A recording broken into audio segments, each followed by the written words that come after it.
Peugeot has taken 20 years to come up with a successor to the 205 GTI, the car many consider the greatest hot hatch of all time. And here it is, the 208 GTI. Now at first glance this car doesn't look much different to a regular 208. Look a bit closer though and you'll spot the red Go Faster stripe under the grille, 17-inch alloys inside bigger wheel arches, and the GTI badge on the C-pillar, a deliberate nod to the 205. Can it live up to the legend? Let's find out. The 208 GTI costs around £19,000, the same as a Renault Sport Clio, but £2,000 more than Ford's new Fiesta ST. Its 1.6 litre turbo engine comes from the Mini Cooper S, but is tuned to produce 197 brake horsepower. That's enough for 0 to 62 in 6.8 seconds. I actually used to own a 205 GTI and I've got fond memories of driving it down country roads like this, and less fond memories of losing the back end in a corner and ending up in a field full of sheep. There are no such worries with this though. It's a softer, less edgy feeling car with a tendency to understeer or run wide if you push it too hard in a bend. Plus there's standard stability control to keep you safe.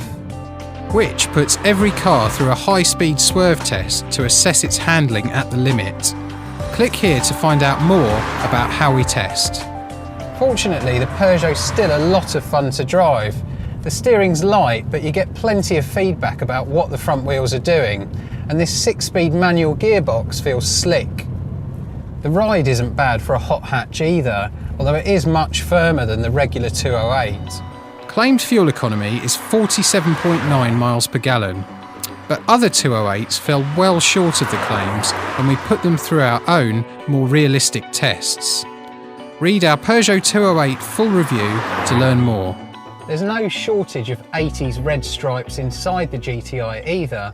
They're on the door handles, the steering wheel, even on the seat belts. But this tablet-style touchscreen is bang up to date, and it includes a built-in DAB radio. It's not the most intuitive system to use though, and you don't get a CD player. We love the standard leather sport seats, but the tiny steering wheel divides opinion. Some love its go-kart feel, but others find it hard to see the instruments over the top. Definitely a case of try before you buy. Let's not forget the hatch in hot hatch though. This is a practical car with room for 2 adults in the back and boot space on par with rivals like the Fiesta. As for the hot, the Peugeot certainly feels quick, but you don't need to rev it hard like the old 205. There's plenty of mid-range turbocharged punch, and that's the kind of performance you can use all the time. It's just a shame it doesn't sound a bit more inspiring though, despite that twin exhaust pipe.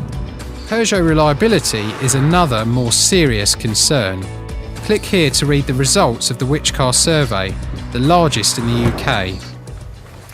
After a series of disappointing Peugeot GTIs, the 208 finally feels like a car that's worthy of the badge. I've really enjoyed driving it.